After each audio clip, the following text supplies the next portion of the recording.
Hey guys, how are you doing? My name is Katharyne Shelton, and today I wanted to make an in-depth video that walks you through the whole process of making a cover for your books that you can sell on Amazon. Yay! Now, when I talk about this, I'm talking about blank books primarily.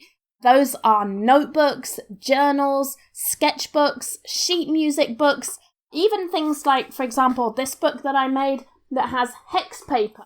And hex paper can be used by gamers, scientists, people who are doing chemistry. Like, it has a lot of uses. So what you want, if you're using our program Tangent templates, that gives you all the interiors ready-made, whether you're making notebooks, composition books, whatever you're doing, even calligraphy paper, story paper. What you need to add to that is a cover. So I want to go deep today, talk about covers. I will be using Canva. Canva is a free system that you can access at canva.com. And actually what you're looking at on my screen, all of these are covers that I've been working on or playing around with in Canva. What's really nice about Canva, it's completely free. I do use the paid version. It's pretty reasonable. I think it's like $10 a month. And the paid version is called Canva for Work. The reason I use that is that it has a couple of additional features. It allows you to save images with transparent backgrounds. It also allows you to upload your own fonts. So the paid version does have some advantages, but if you only have the free version, that's totally fine. You have everything you need to make some awesome looking covers. So let's get started and let's take a look at CreateSpace.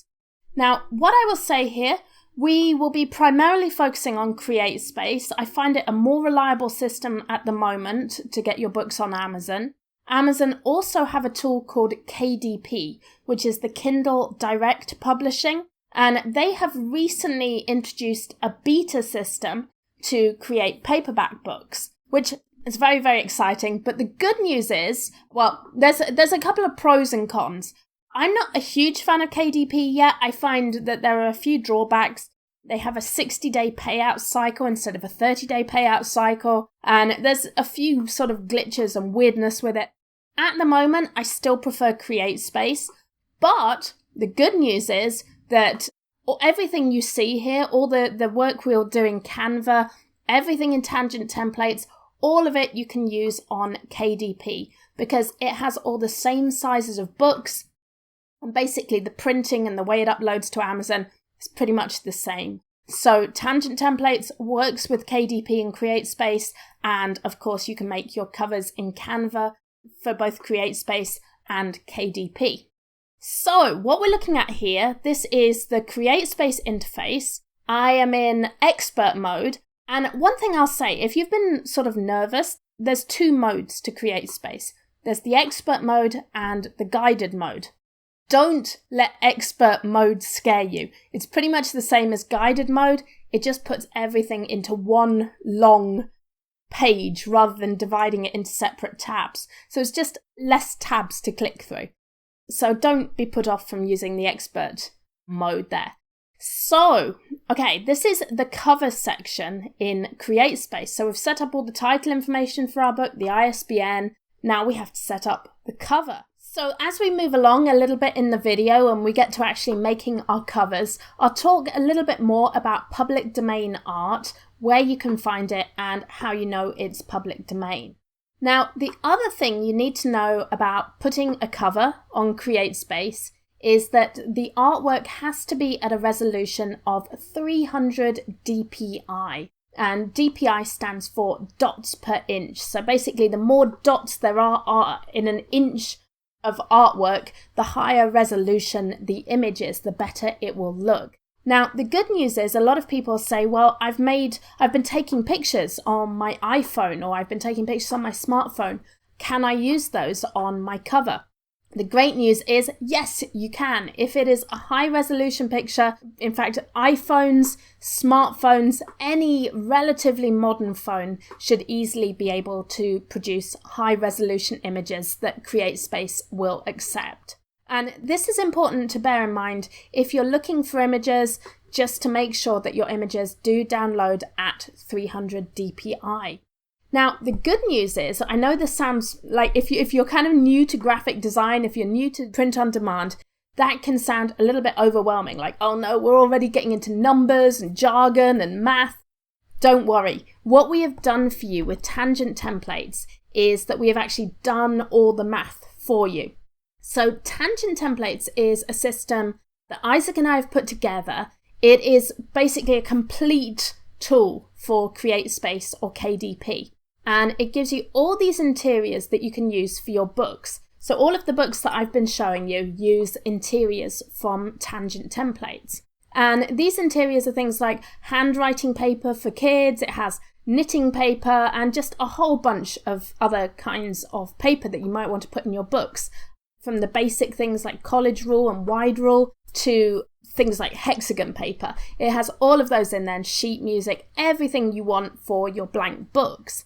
So we've done the interior part for you. You just have to add a cover. And this is where it gets fun, because if we move across to the cover section of templates, you'll see there are two tools here to help you. So I'll show you the cover panels first, because that's what everyone gets excited about. So these cover panels are basically the kind of panels that you see on composition books like this. But we made a whole bunch of different versions of them that you can use on all your books. You can pull those into your books and position them anywhere you like. So that's kind of a fun thing that we put in here. But we're going to deal with the nitty-gritty now in the cover helper.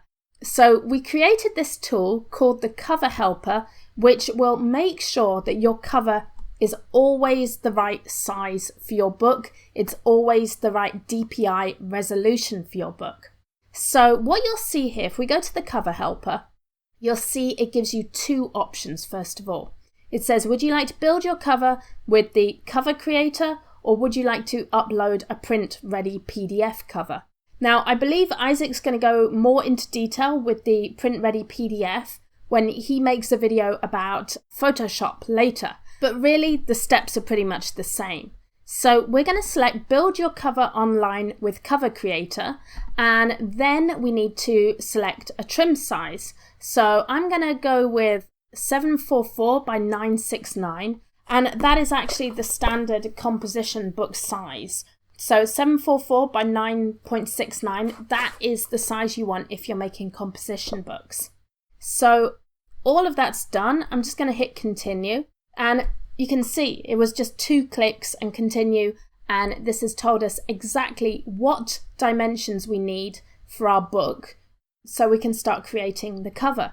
So these are the dimensions if you are using the spruce or the palm. Remember, the spruce is this cover. It just has a front cover and no back cover. The palm is the same. It has a front cover and a back cover, but it doesn't wrap around.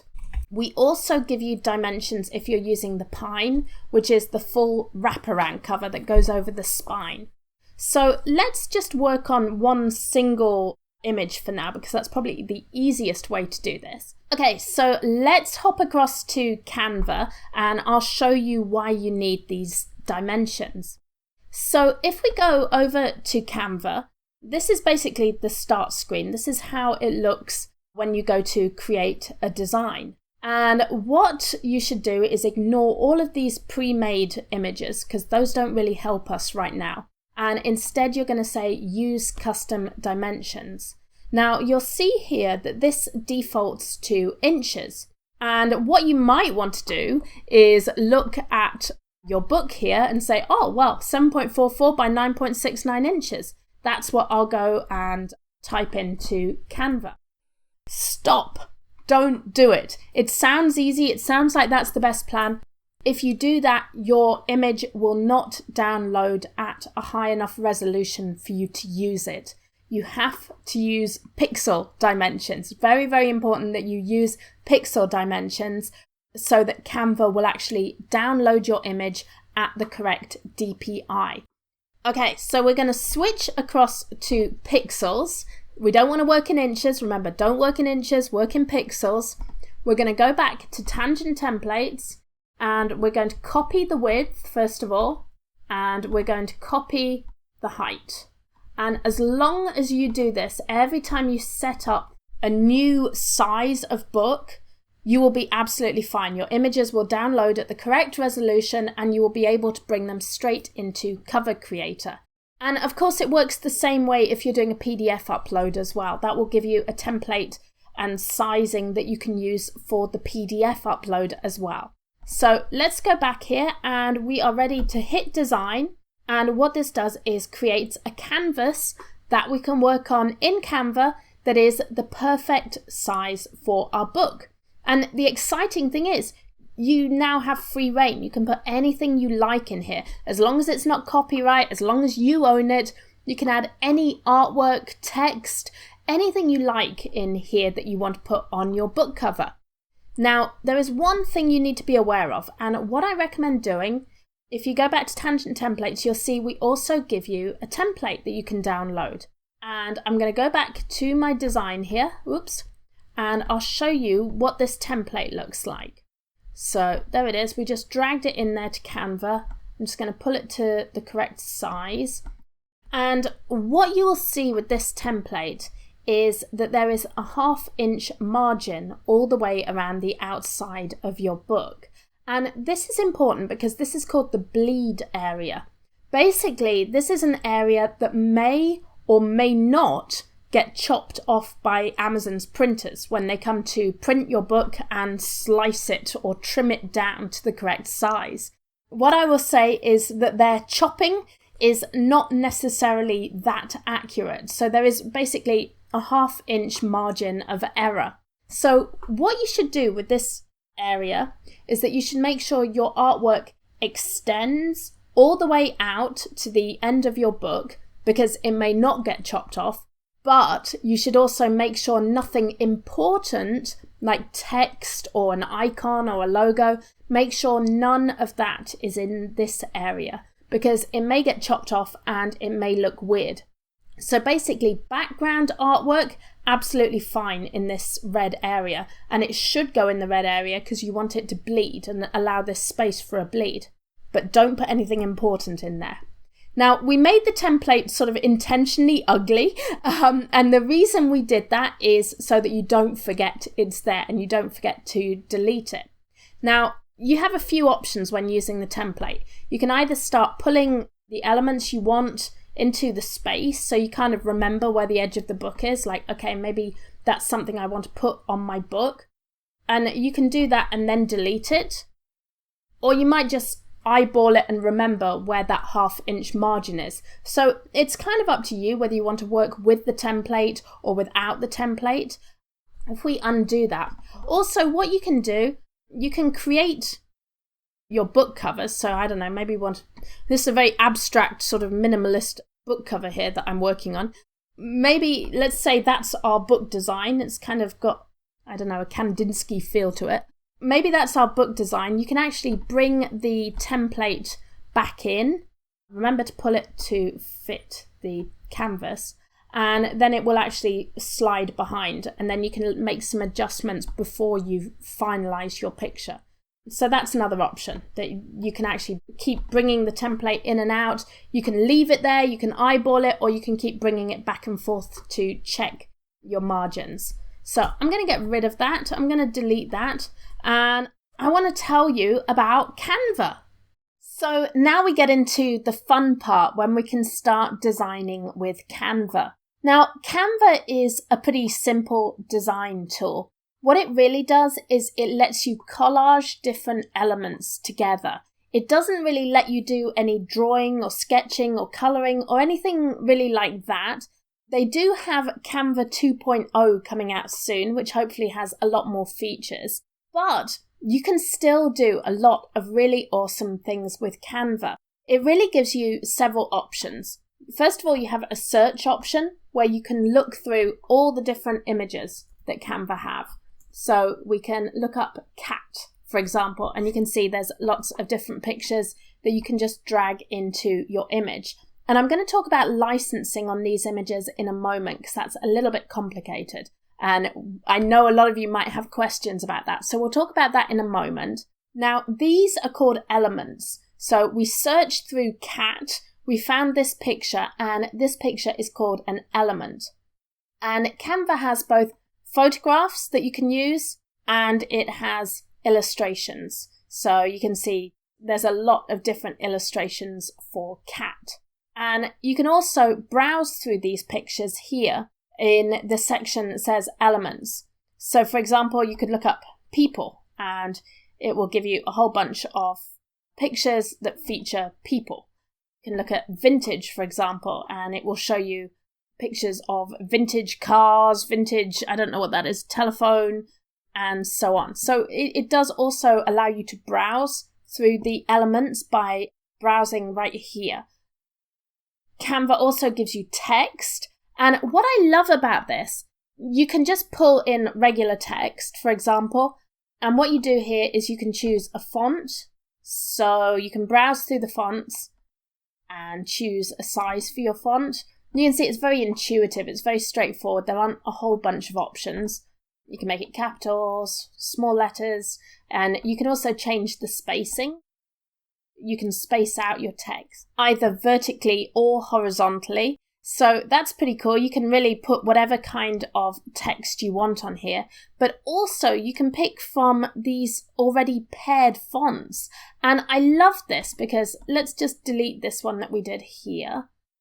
If we choose one of these pairings, like for example, this one here, we can pull this into our screen. We'll make that a bit bigger so we can actually see it. And you'll see that it actually resizes the font automatically as you go. You already have these layouts that look really nice. So we could do cat notebook, a book about cats. So you can see how easy it is to actually get something that looks pretty professional and pretty well laid out, because all of these font pairings here were put together by designers who really kind of have a grip on fonts. So it does a lot of the work for you.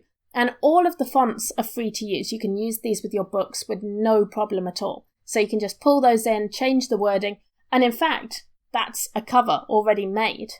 You can also change the background with Canva. So you have all these different colours, but you can also choose a pattern like that, for example, and we can click on it and change the colour to anything. I kind of like that. That's kind of fun. So it uses document colours, and you can see it's pulling these document colours from the actual cat image that we're using there. And if you look, you can see we can actually click on the cat and change the colours of the cat. So let's say we want to give him blue cheeks. We can do that. It looks a little bit funny. Maybe we'll make his cheeks pink. We'll change those back to pink. And instead we'll change his body to, let's see what he looks like, blue. Okay, so you can see it would probably take a little bit of work to choose all the correct colours. Actually, it's probably not too bad. If we make that colour a darker blue, there we go, and we'll change this one to, there we go. Now we've got a blue cat. So you can see how you can kind of play with the colours to get something that you like, that looks cool. I'm going to undo that because I think he looked nicer the way he was. But there we go. I mean, that is literally a cover to your notebook right there that you could do very, very simply. So these are the options in Canva. You have layouts, elements, text, background, and then what is really awesome is that you can upload your own images. So I'm going to delete all of this for now. We'll get rid of the background too, and we'll start again. And one thing I want to show you, I mean, I've got a public domain image here. We talked about differentiating public domain images. I could bring this into my notebook here. Let's see, we'll position it there. And one thing that's really simple that you can do with images like this is you can go to Tangent Templates, and we're going to go back to Covers, and we're going to go to Cover Panels, and let's download this one because this kind of fits the theme of our book. It looks quite elegant. Let's go back to our image here in Canva. And I'm just going to upload the cover panel that I just downloaded. So you can see it pops up in the upload section there. And I can put this in here. So that could look, actually, it probably looks nicer in that corner. So there we go. I mean, that's a really simple way to make a very elegant looking notebook. And in fact, I mean, that could be ready to go. You can also, what you can do here is, if we add some text, I tend to use subheading a lot. When I'm adding text, I always tend to use subheading just because it's the easiest to read. And you can quickly change the font and the size to be whatever you want it to be there. Let's see, maybe Roboto, that'll do. There we go. So you can see you can kind of tweak these elements and move things around wherever you think they look really nice. So, oh, that looks a bit weird now. There we go. So, I mean, that would be a very simple cover. You can also filter images. So, for example, if we click filter, so make sure you have your image selected, then you can run it through a filter and you can choose any of these filters to kind of change the style, the look, the effect you get. And you just filter one element at a time. So let's move across a bit. Now you can even make it, oh, I like the rosy one. That looks kind of cool. You can totally change the effect of your book. And then you have quite a differentiated book. Now you can also do things, if we go to elements, you can see there's also grids, which will allow you to lay out several different images. So you can really get the collage effect with that. I'll show you how that looks actually. If we pull in a grid like that, you can see that we can use our pictures and drag them into the different spaces. So you get sort of a different collage effect with those. I can show you with some images. So maybe we look up church, because this is kind of like almost a stained glass picture. You can look at photos of churches and maybe add those to create a sort of interesting collage effect. So you can really sort of play with this and do something that you like the feel of, that looks interesting to you. So grids is one way of doing that. I'm going to delete all of it. Let's see. Now another option is using frames. So for example, we could pull this frame in and then I can bring my picture and just pull that into a frame. So that gives it kind of a nice styling around it. And then I could add a background. I'd probably want a dark background with that. So that's a plain black background. Let's see, you could also use a pattern here. So we could do something like this and then change the color to something sort of complementary to our image. Like that. So there's a lot of different ways you can really style your book, style your artwork. And if we click in this, you can see we can actually make the artwork a bit bigger and focus in on a particular area. There we go. That looks a little bit better. So you can really play with this. Again, remember to stay away from this area around the edge. If you're ever unsure of whether your image is going into the edge, then you're going to want to bring in the template file and just drag that into the correct place. Send it to the back to make sure that your image is not overlapping this bleed area here. So we'll get rid of that. Oh, I lost my background. I'm not sure how I lost my background. It wasn't that great. Let's try this one. There we go. So we could use, I wonder how a grey one looks. Let's try that one. There we go. That looks kind of interesting. We can put our cover panel there. But I mean, you can see it's all really a matter of sort of artistic eye. What looks good to you in your book? Now, let's talk a moment about elements and how Canva licenses their elements, because I know this is like a big source of confusion for a lot of people using Canva, and Canva have not exactly made it easy for us. So let's talk about license agreements in Canva, because this is probably one of the most confusing parts of Canva and also the one I get asked the most about. And I don't blame you guys, because it's pretty tricky to disentangle what they want you to do with their images. So the first thing I want to say is that Canva is a collaging tool. If you use your own pictures, for example, I don't know, there's a lovely picture of me and my son. If I use this picture and I use one of these composition book panels, I am totally free to distribute this file anywhere I want, resell it, use it however I like, because these are my images, and Canva don't put any sort of mass copyright on designs made using their tool. So that's really good news. If you're just using your own work, or in fact public domain work, this is a public domain image. If I use any of those images, I'm totally free to distribute them however I like. Now, where it gets complicated is when you use Canva's own elements. And elements can actually mean anything in Canva. They can mean these text elements, they can mean backgrounds. Any of these things are considered elements. And these elements are each covered. Really, there's 3 license agreements here. Really, there's only 2 you need to be concerned about.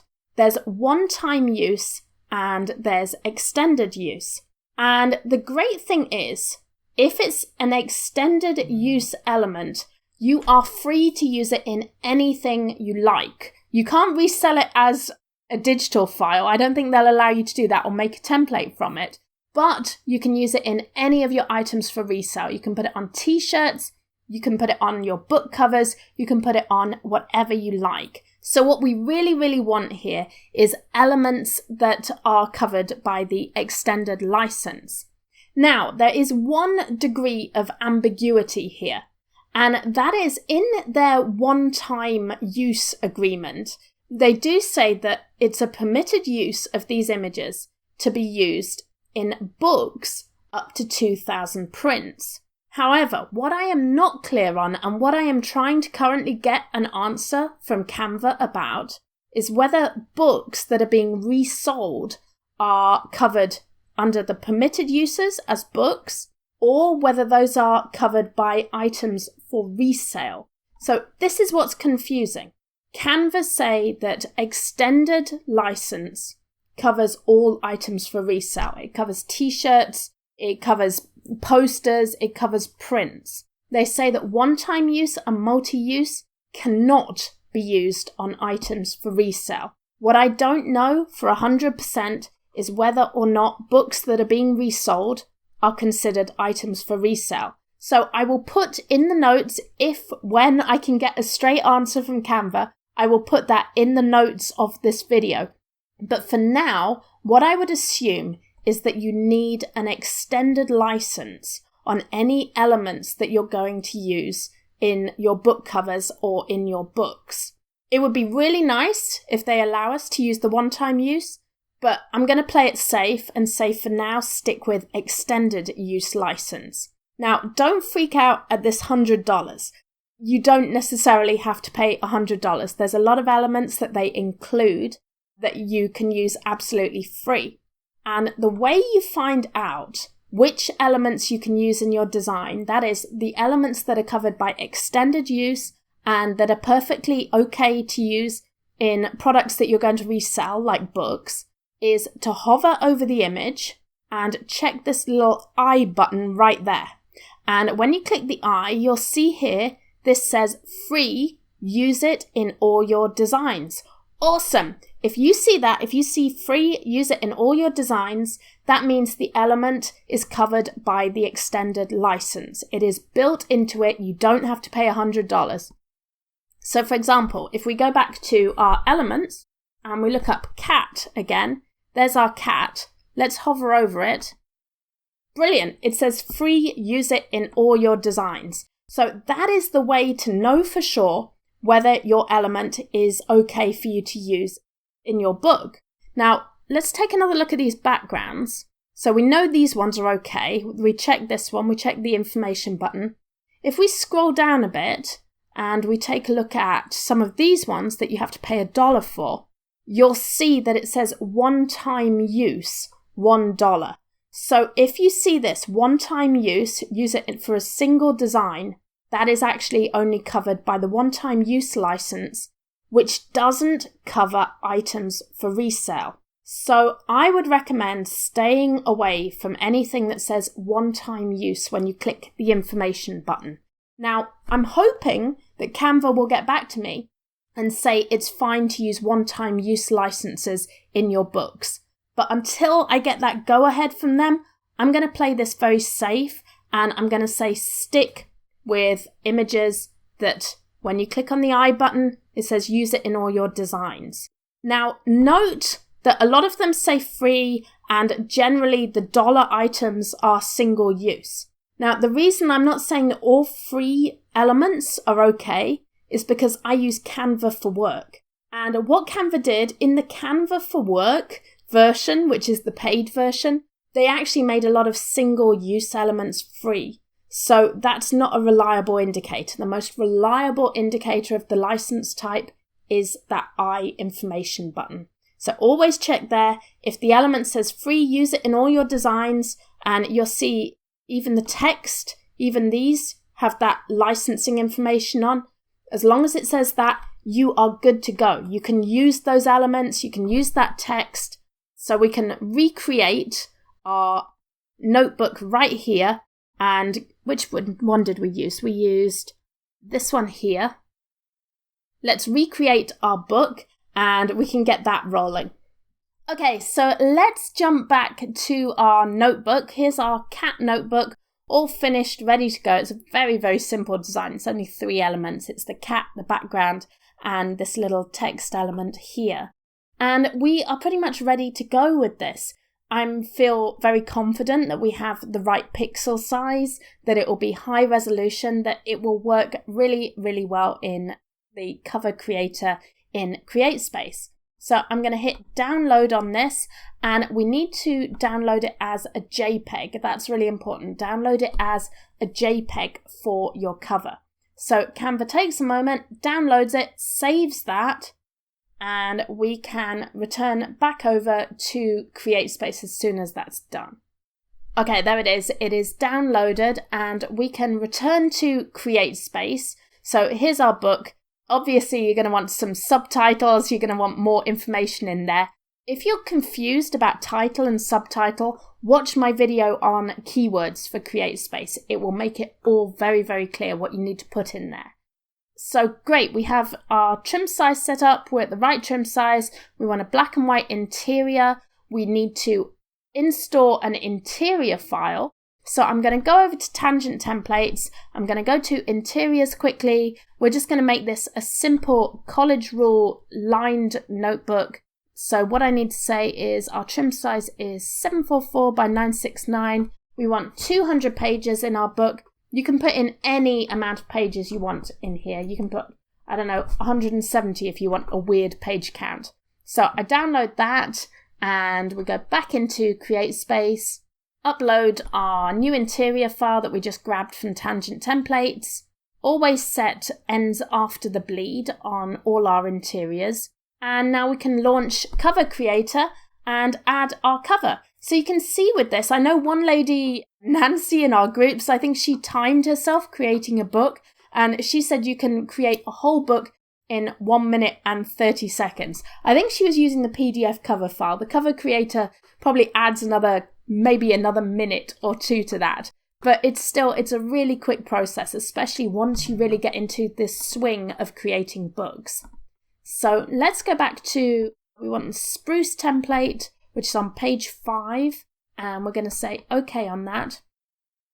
Now, one thing you should probably do before you upload your cover, and I didn't do this, is drag the template back in that we grabbed from Tangent Templates. And what I'm going to do with that is, it already arranged it to the back.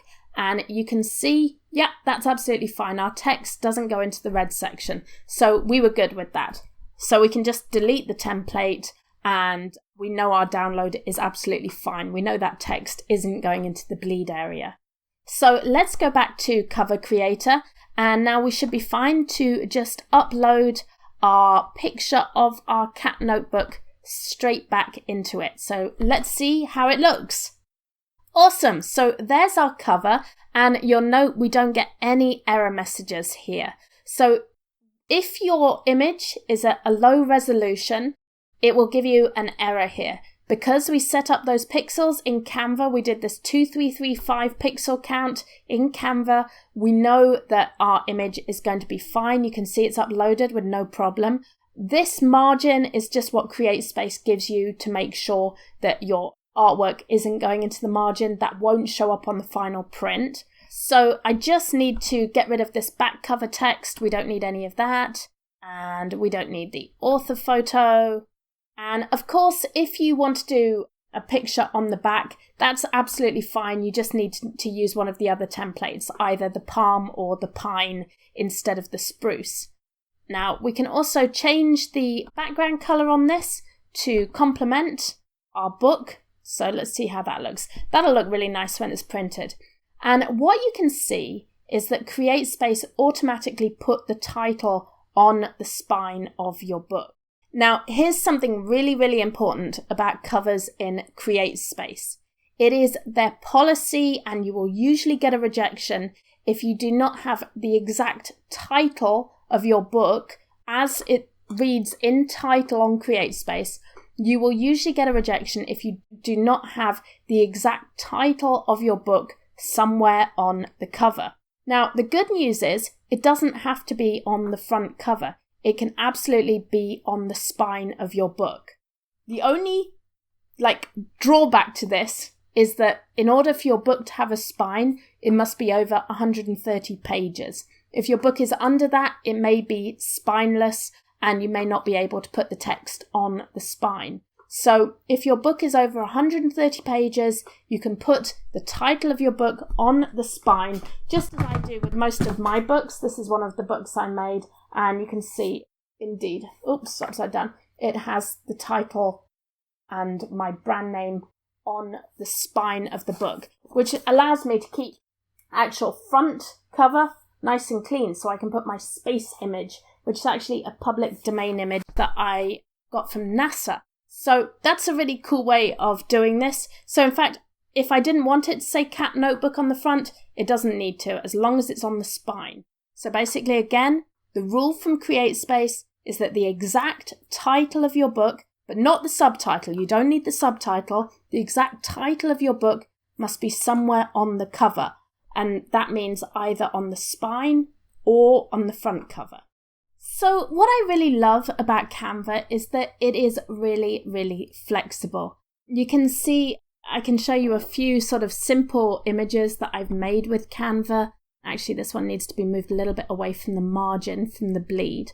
It'll probably cut off around here and here. But this is just literally 2 elements from Canva. I used this floral design here, and then I used a group of text there. In fact, I think it was that one. It was the "We are having a baby girl," and I just deleted that bottom line. So this is how simple it can be to make something that looks really nice in Canva. Another cover that I did that kind of fits this vibe that I've seen a lot in Barnes & Noble is making things like checklists. So I did "Why I Love Writing," and then I put some sort of fun answers that you can check. And the great thing with a design like this is that you can create it once, and then you can create all kinds of checklists for different topics. So you could do "Why I Love Coffee," or you could do "Why I Love Sleeping," or anything you like, and just change out these options. And the way I did checkboxes, they're actually separate elements. So I used a check mark and I used a square. What you'll see with Canva, it actually gives you these little guidelines that let you click elements into place like that. So it's very easy to just kind of eyeball it and see where you think the elements should be. And the great thing is that you can really look for anything you like.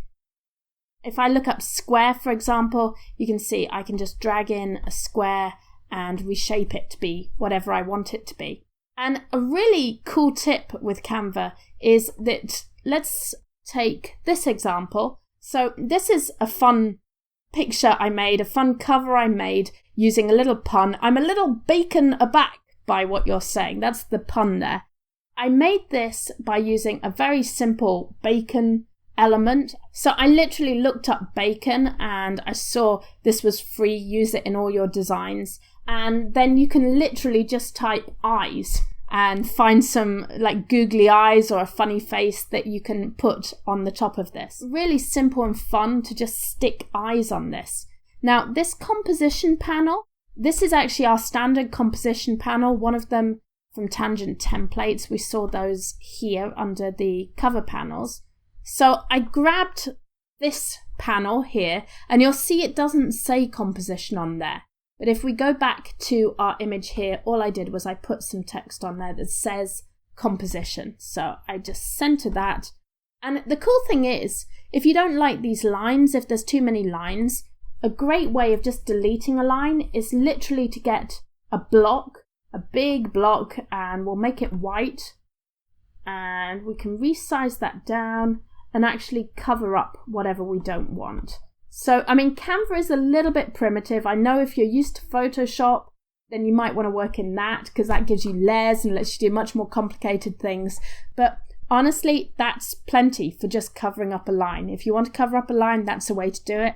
If maybe you want to get rid of the middle lines so that you have a bigger gap between the top and bottom lines, then we can just make our rectangle a little bit smaller and boom, you can see that's how it looks. So you can kind of modify these cover panels in Canva. There's another image I did. Again, super simple. It's just that element, a cool background.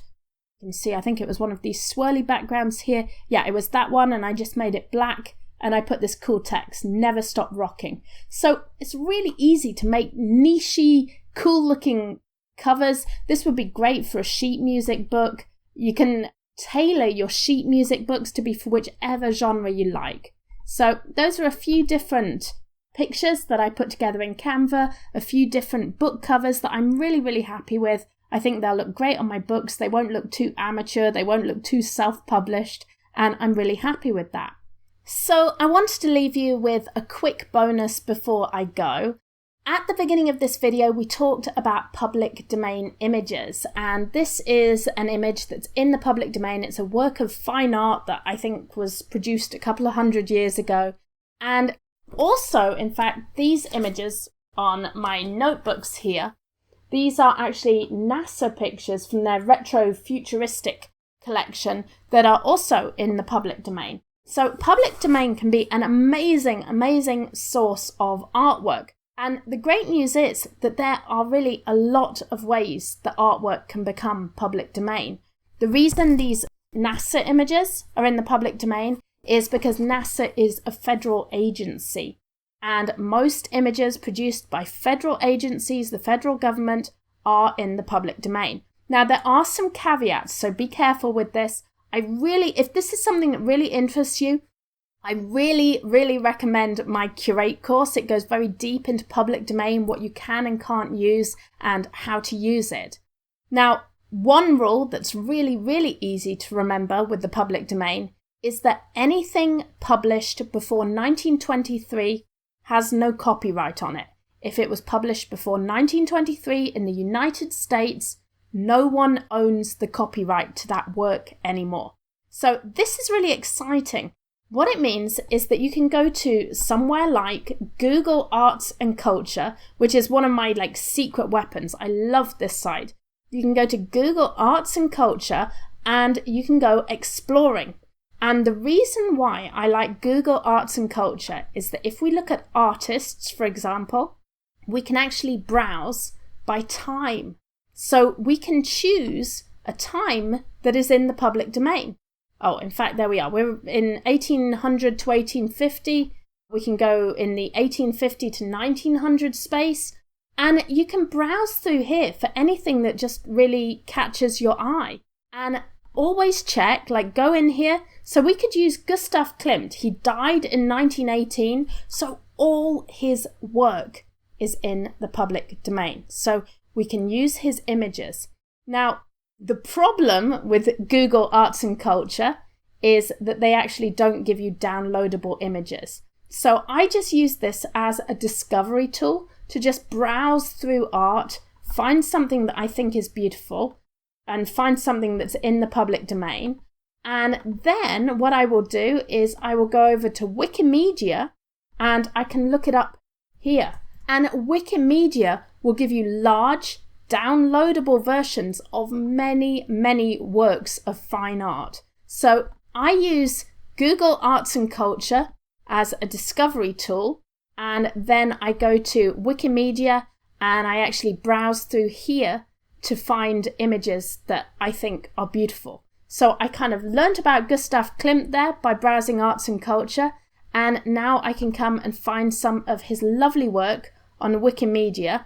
And the great thing is, Wikimedia tells you this work is in the public domain. So There's a little bonus for you. Use Google Arts and Culture as a discovery tool to find some cool public domain images. Remember that magic date is before 1923. And then you can go and download the images from Wikimedia. And just double check, always double check this permission. This work is in the public domain. One last tip, you really want images to have a pixel size of over 3000 across. If they have over 3000, you can pretty much guarantee they will be high enough resolution for you to use on your books.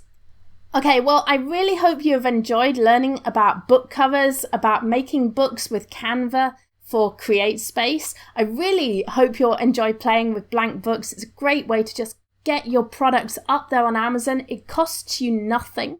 They pay you a royalty when your books sell. So this is an awesome model. If you would like to learn more about this, please join my CreateSpace group on Facebook and also check out my Curate course. It is really awesome for making books, making any kind of product out of public domain and using Canva. All right, have a great day, guys. Don't forget to subscribe to this channel. I will keep adding to my CreateSpace playlist. I hope you've enjoyed it. Have a good one.